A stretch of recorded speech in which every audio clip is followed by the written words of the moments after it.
ГСП онлайн. Городские новости сейчас. В Ухте подвели итоги тотального диктанта. Всероссийская проверка грамотности в стране и за рубежом прошла уже 15-й раз подряд. Наш город к акции присоединился в 2012-м.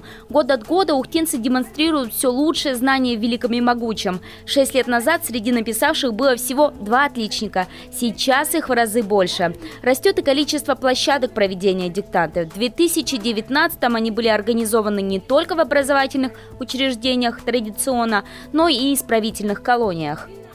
На 24 площадках 353 ухтинца написали текст Павла Валерьевича Басинского, российского писателя. Писать тотальный диктант нелегко. И получить 5 за такой сложный диктант – большая заслуга. Но ухтинские участники акции справились. 16 из них, к слову, как и в прошлом году, написали тотальный диктант на 5. Среди них как представители гуманитарных специальностей, так и люди, в профессиях которых нет работы с текстами. К примеру, инженеры. Также в списке победителей оказался всего один представитель сильной половины человечества. Им стал будущий айтишник, студент УГТУ Глеб Смирнов. Вот в прошлом году так получилось, что допустил 6 орфографических ошибок и написал на 2, по-моему, или на 3, по-моему, на 2, и 0 пунктуационных. А вот в этом году 0 орфографических и 1 пунктуационную, и на 5 получилось. Но в прошлый раз было сложнее.